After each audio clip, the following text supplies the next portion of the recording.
Salut à tous, j'espère que vous allez bien. Ça fait un petit moment que j'ai pas posté de vidéo, j'étais en vacances et après j'ai eu beaucoup de travail en revenant. Donc je m'excuse et nous voici pour une nouvelle vidéo. Donc aujourd'hui je vais parler de pourquoi avoir des plantes c'est cool et tendance. Du coup on va partir un peu à l'origine des choses. On va partir sur le hashtag Urban Jungle. Donc qu'est-ce que c'est? En fait, depuis quelques années, ce hashtag il prend quand même pas mal d'ampleur. Genre, je crois qu'il y a 8 millions ou un truc comme ça de hashtags. Il s'agit en fait tout simplement de redonner un petit peu l'importance de la nature en fait dans un contexte urbain. Il s'agit aussi de tirer le maximum en fait d'une petite surface de sorte à en faire un espace chic tropical. Depuis quelques années, il y a un gros boom qui se passe au niveau de vente de plantes chez les 25-35, mais aussi vers une population un peu plus jeune qui est les 15-25. Et là, par contre, c'est un peu inédit. Mais c'est cool parce que ça veut dire que du coup, ça touche vraiment toutes les tranches d'âge. On n'est plus du tout sur le stéréotype de la petite mamie qui a 500 000 plantes chez elle, voilà. Sachant qu'en plus, on a quand même vachement moins d'espace vert en ville et surtout beaucoup moins d'opportunités d'avoir un jardin en ville. On est quand même vachement entouré d'immeubles, de pollution aussi. Étant donné qu'il y a de moins en moins d'espace vert en ville et surtout moins d'opportunités aussi d'avoir un jardin, il faut faire appel du coup au hashtag plant design. C'est une tendance depuis quelques années qui consiste à inonder son appart avec plein de plantes. Sauf que dans le plant design, on prend les plantes en point de départ. C'est quoi le point de départ? Les plantes Ouais, mais pourquoi en point de départ? en plan de départ. Ouais, En point de point de départ. départ? Pourquoi en point de départ? C'est quoi le rapport? Quoi? Pourquoi en point de départ? Conversation de sourd. Hein? La conversation de sourd. C'est plan, point. C'est un point de départ. Oui. On prend les plantes en point de départ pour créer un bel espace et sain. Pourquoi on les prend pas en point secondaire? Parce que c'est ça le plan de design. Donc on fait En gros, genre, il y a des gens, les gens lambda, ils vont avoir genre leur appart, leur déco et tout, ils vont mettre quelques plantes comme ci par là. Ah. Le plan de design, c'est l'inverse, c'est genre, limite, t'as tes gros meubles, tu mets tes plantes et ensuite tu décores. Genre, Ok. c'est les plantes en premier, le plan first. Hashtag plan first. Ok. Parce qu'en plus, ça existe. Hein. Alors, pourquoi cet engouement? Tout simplement parce qu'on a... Ah oui, pourquoi Janie? Jamy. Janie. La biophilie, c'est tout simplement le besoin inné de l'humain de créer un lien, une connexion en fait avec la nature. Et d'ailleurs, selon le biologiste Edward Wilson, notre amour de la nature serait déterminé génétiquement et résulterait de l'évolution. Donc au final, si on prend du recul, en prenant du recul, ça fait quand même assez peu de temps au final qu'on habite dans les villes par rapport à l'échelle de la vie humaine sur Terre en fait. Si vous voulez des conseils pour le plan de design ou le plan de first, je vous mettrai des liens en description de sites où justement on vous explique un petit peu comment on peut organiser, etc. pour avoir un bel espace et surtout être dans une espèce de mini-jungle, etc. Maintenant on passe aux légendes urbaines. Alors, il y a deux légendes qui sont quand même assez... Le Bigfoot Oui. et le monstre du Loch Ness. Non, en légende urbaine, sur les plantes, on a quoi? On a le fait que les plantes peuvent nous asphyxier la nuit. Alors non, les plantes ne peuvent pas vous asphyxier dans la nuit, sauf si vous êtes dans un espace qui est vraiment très réduit et qu'il n'y a aucune aération et genre que vous avez plus d'une centaine de plantes dans cette pièce-là en fait. Vous dormez dedans. Un appart à Paris. Ouais, voilà.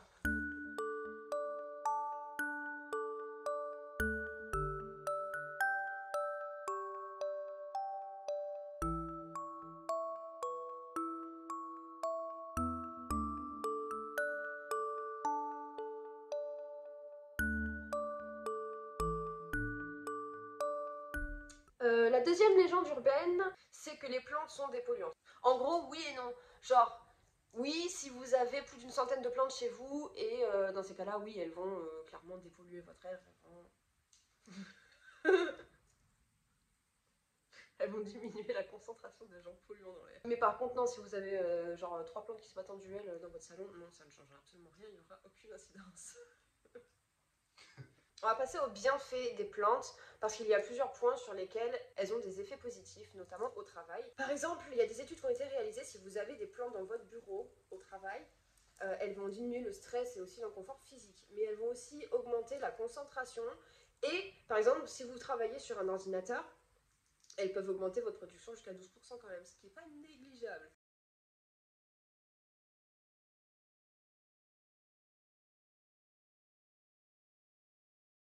Moi j'ai une question. Et si tu travailles pas dans un bureau, si t'es laveur de carreaux de la tour Montparnasse? Bah, tu emportes ta plante avec toi sur ton échafaud.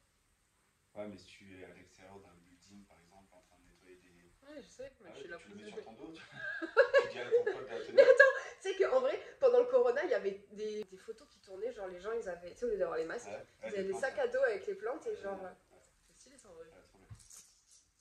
Et l'arrêt du gardien, Hugo Loris qui la sort à la 90e. Oh oui, Greg il la sort. Oh regarde, regarde. Touche pas, regarde. Regarde où elle est.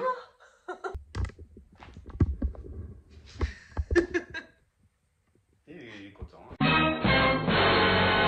Bref, au travail, ça peut également réduire la tension artérielle et la crispation musculaire. Par exemple, si vous n'aimez pas du tout votre taf, qui est le cas pour la majorité des gens, clairement, et que vous êtes un petit peu crispé, non seulement par les clients ou par votre patron qui vous casse les couilles toute la journée, mettez une plante. Voilà, regardez la plante. Mettez-en deux même. À la maison, c'est pareil, ça peut avoir beaucoup d'effets positifs. Ne serait-ce qu'avec la clim et le chauffage, ça assèche l'air ambiant, ce qui peut clairement provoquer des problèmes respiratoires hein, et des irritations de la peau. Donc, en fait, les plantes, grâce aux ions négatifs qu'elles émettent, mais aussi grâce à l'humidité qu'elles rejettent dans l'atmosphère, Oui. la poussière en suspension diminue. Donc, ça réduit le risque aussi d'allergie, d'irritation et d'asthme, donc lié à la poussière. Du coup, Dark Vador, s'il a des plantes, il respirerait mieux. Oui. Ouais. Mais ça peut aussi, par exemple, vous soigner. Par exemple, pour tout ce qui est problème de santé, je sais qu'en Angleterre, ils ont carrément pris des mesures vraiment différentes. Il y a des médecins qui commencent à donner de nouvelles ordonnances, enfin des nouveaux types d'ordonnances en tout cas, au lieu de prescrire par exemple des médicaments ou des antidépresseurs, bah en fait ils vont tout simplement prescrire du jardinage en fait. Ça s'appelle la thérapie par les plantes, tout simplement parce que le fait de s'occuper d'une plante, c'est efficace contre l'anxiété, la dépression et la solitude. Par exemple, l'orthothérapie accompagne également. L'orthothérapie, par exemple, ça accompagne tous les gens qui sont atteints, par exemple, d'autisme, de migraine, de dépression profonde, d'épilepsie. Et aussi pour les personnes âgées, notamment celles qui sont atteintes d'Alzheimer.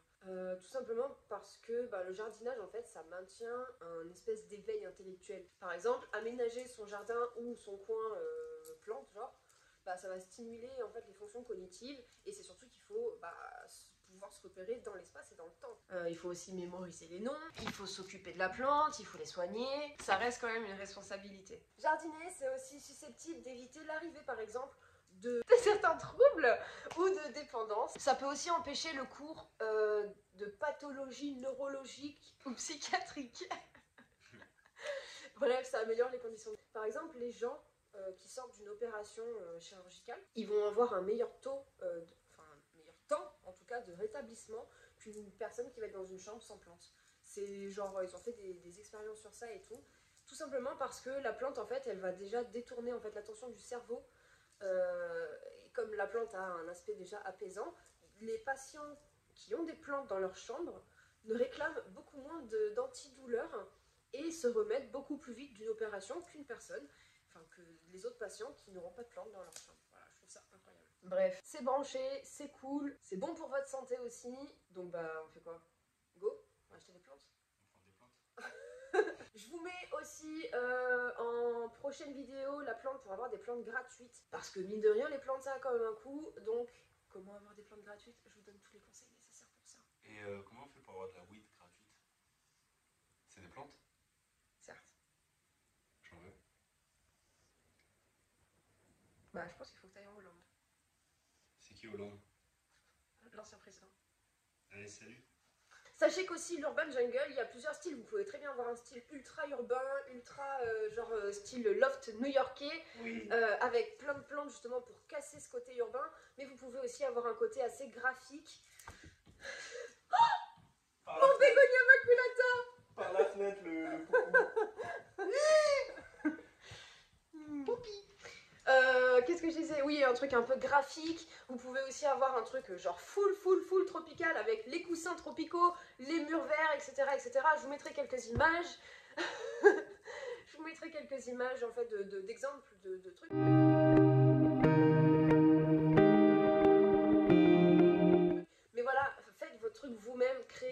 chez vous à votre image. Choisissez des plantes parce que les plantes aussi elles peuvent être graphiques avec leur feuillage. Donc voilà, sur ce, je vous souhaite une bonne journée ou une bonne soirée. Je vous dis à dimanche prochain. Longue vie et prospérité. C'est quoi le plan de design? Alors, sauf que dans le plan de design, on prend les plantes en point de départ pour la déco et non pas en tant qu'objet.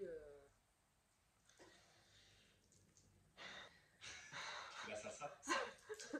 Et notamment au travail. Par exemple, il y a des études qui ont été réalisées. Si vous avez des plantes dans votre bureau au travail, tout simplement, là, je me répète, hein, c'est bien. Donc on a bien compris qu'on était au travail là. Bref, ça diminue le stress et l'inconfort physique.